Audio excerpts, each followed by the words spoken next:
I have to tell a little story. I was with Fred Cooper and Eric Tannenblatt. I don't think the speaker was there with me at the time, but we were at some fancy club, some big fancy club, having this very delicious meal with not a glorified steak, but a real steak. It was a tenderloin or something like that, and enjoying the meal. And I don't know whether it was Eric turned to me and said, "What's your favorite meat?" And I said, "Hot dog. That's my favorite meat." And I think it was Jamie Reynolds who said, they have great hot dogs at the Varsity. I hadn't heard of the Varsity at the time.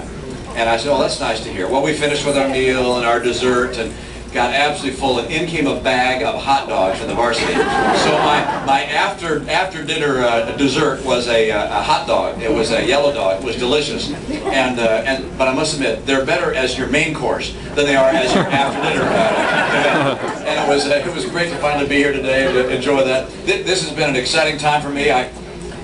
I was at the Citadel in South Carolina not long ago, speaking to the cadets there, and it's very different than this crowd. They were all very serious, sitting at attention. It's hard to sit at attention, but they were doing it if anyone could. And I was talking to them. I told a couple funny stories, I thought. They didn't laugh, they just sat there and smiled. And I went on with my speech, and at the end there were questions and answers. And most of the questions were read off of cue cards they prepared. One guy stood up and said, "Governor Romney, what do you think about Johnny Damon having been traded from the Red Sox to the Yankees?" And I said, "Well, it proves only one thing. We all hate Yankees." And so I come here as a Yankee governor, but with Southern values. And it's an honor to be here with you today. Thank you, Mr. Speaker, for your generous introduction. And thank you for your welcome. This is an interesting time. This is an interesting time for our country. I think over the history of American life, there have been times that are more critical than others. I think this is one of the most critical times in our history. The historians suggest that there are inflection points in American history where the change of our course has been noted. Obviously, the Revolutionary War would be one of those times when those who founded this country reversed the relationship between the state and the citizen. Prior to that time, the king was the sovereign and the citizens were the servants, if you will. And the Declaration flipped that. It said, no, the citizen is the sovereign and the state, that is the servant. And that changed the course of history of this country, made us a nation of freedom and opportunity, put the person first.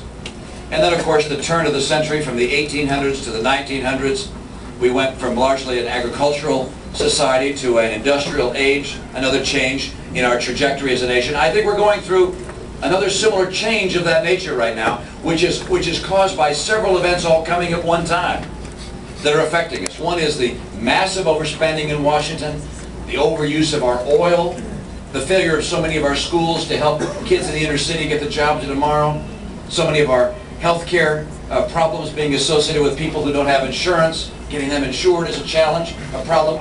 Our immigration laws aren't being followed. So we have problems of a domestic nature, then we have international problems or challenges.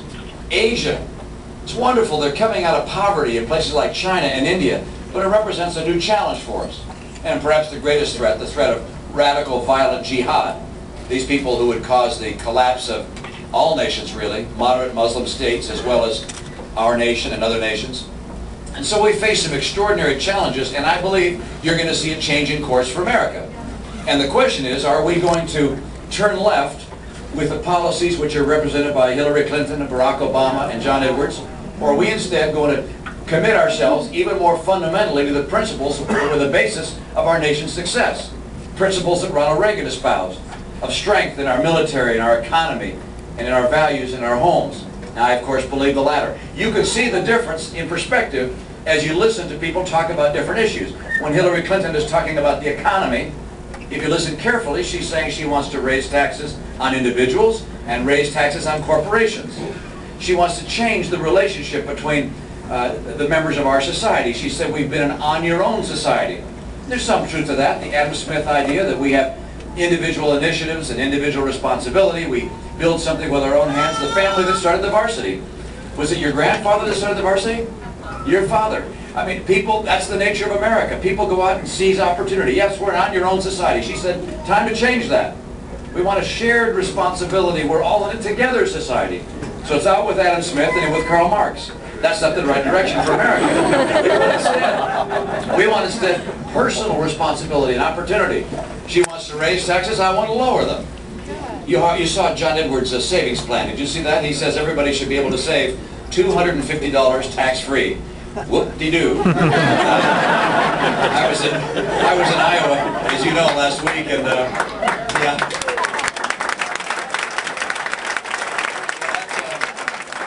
I was pointing out that's not going to get you much of a retirement or a college education. And a guy named Bill Dio in the audience said that's not enough to get John Edwards a haircut. I have a different plan. My view is make the death tax end forever. No more death tax. Make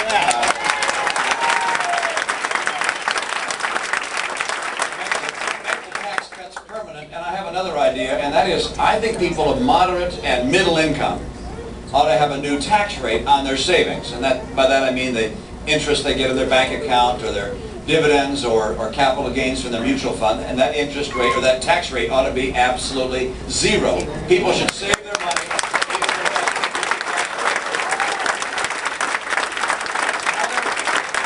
There are other differences. There are problems in our healthcare system where 45 million people don't have health insurance. That's a problem. We want people to have insurance to get good quality care. And by the way, we don't want the cost of the uninsured being borne by all of us. We want people to pay their own way and to pay to the extent they can. But the Democrats look at that problem and they say, oh, we got to have government take it over. And let me tell you, I don't want the guys who manage the Katrina cleanup running my healthcare system. That's for sure. And I'm not in favor of socialized medicine or Hillary care. Instead, personal responsibility, letting market dynamics work their magic will help make healthcare more affordable for our citizens and get all of our citizens insured.